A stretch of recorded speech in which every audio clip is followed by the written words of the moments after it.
very special man. He's also a myth. He doesn't exist. I'm just going to introduce him. He's going to stand up here for 10 minutes and he's not going to do anything. No, very funny guy. One of my very close friends. I've known him since 2008 when he graduated here at Iona College. Goes all over the country, does comedy. Please welcome Chris Gardner.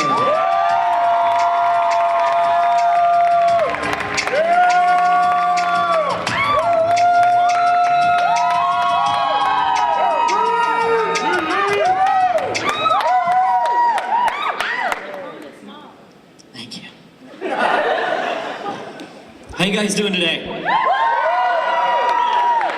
All right. All right, all right. Just this half of the room. Let's hear it. All right, just this half of the room. Go. All right, now I'm going to cut you off. Ready? Go.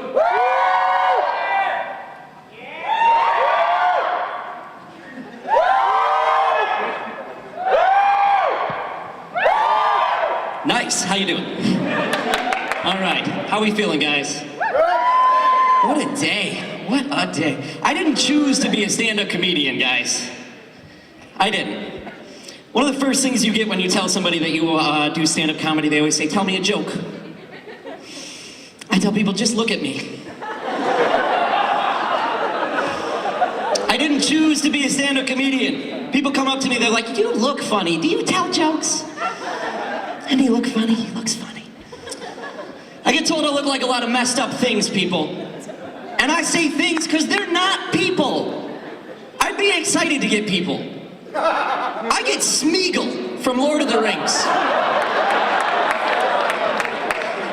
They stole it from us, the precious, stupid fat comics.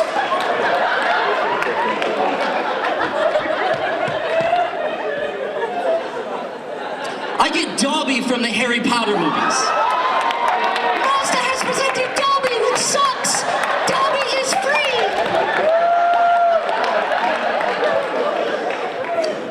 I can tell by the laughter some of you are making your own parallels. I had a goatee for a while. People told me I looked like Mr. Tumnus from the Chronicles of Narnia. Which is a backhanded compliment, because on the one hand, he was played by James McAvoy, an attractive male actor. But he was still an animated character.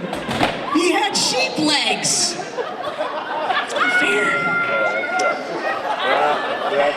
So with the goatee, my dad told me I looked like a pedophile. And I decided between the two I should shave. And I found I don't look less shady so much as I look more like Steve Buscemi.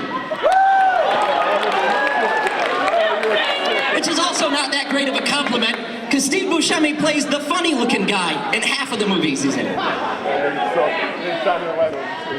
He is fantastic. I am a big Steve Buscemi fan, I must say. I don't mind getting that. It's nice. It's nice. Oh, man. My dad was a trip. You know, I had 3 older sisters growing up and no brothers, and my dad was like my older brother. Like, until I hit grade school, I didn't know that dodgeball was a 2-way game. Because I'm like 6 years old, and my dad's 30 years older than me, and he's just whipping stuff at me, and I'm like, Dad's throwing stuff, better get out of the way. It's coming way too fast for me to think about catching it and throwing it back, you know? And then he'd get creative. You remember the vortex football that you could throw the length of the field?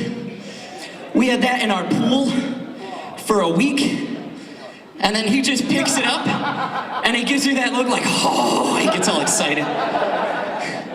That, you know what game we're playing, dude. That's the I'm gonna give you to the count of 5 game. And he's holding this aerodynamic medicine ball in his hand, and he's looking at me, and I know it doesn't mean he's gonna count to 5. It's anywhere between 0 and 5, depending on how entertaining I am as I scamper away. Because if I turn and run, he's gonna be like, 1.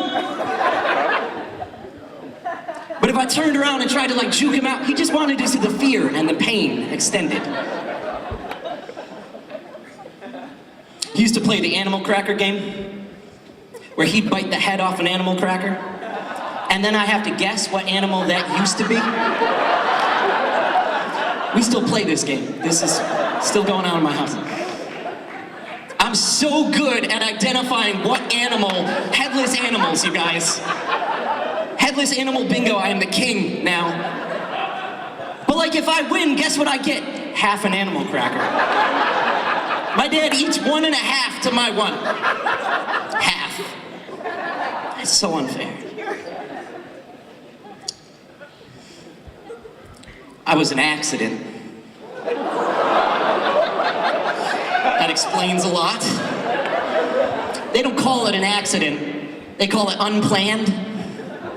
A surprise. I found out when I was about to graduate from high school, which is a perfect time because you're really feeling confident about yourself then.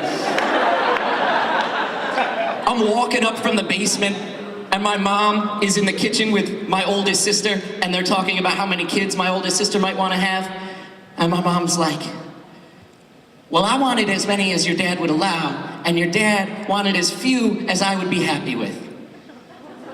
So we had 2, and then we decided on 1 more.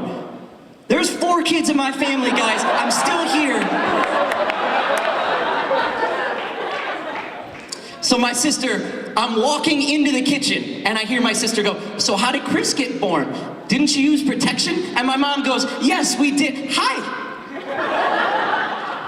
And then she's backpedaling, like, best mistake I ever made! My little oops, ha ha ha ha! Like it makes it okay. You know, my sister crashed the car into the garage when she was 16. That's like, oops, that's a couple $100. My mom's like, oops, there's another person on the planet, ha ha ha ha!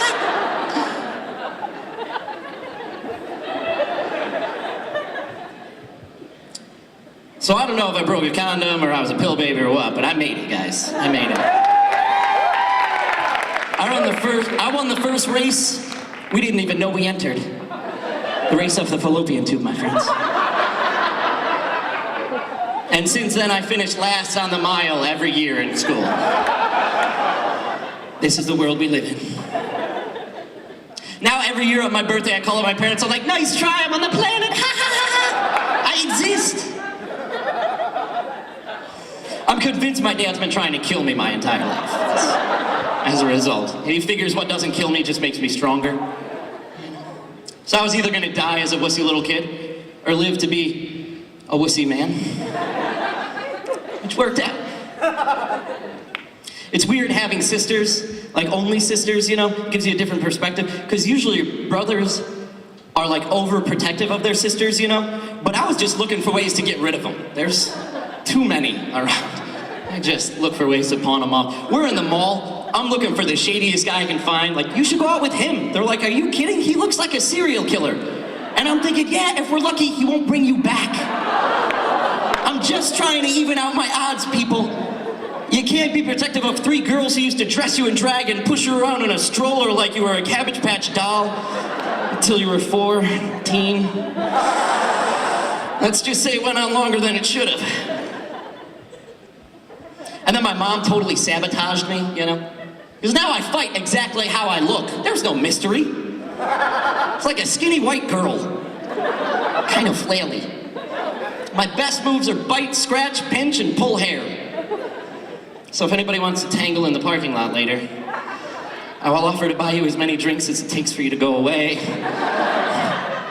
I have strategies. Oh, they used to hold me down and tickle me until I would pee my pants. And ticklish is fun. It's like you like it until it's happening to you, and then you just want it to stop immediately. So he tickles you, you're like, ha ha ha, nope. And then like sometimes it makes you laugh, and sometimes it makes you mad too. Like, ha ha ha, no, stop, and you feel weird, like you wouldn't stop. You're making it awkward. Especially when I'm in my underwear. Dad. You knew it was going there. You knew.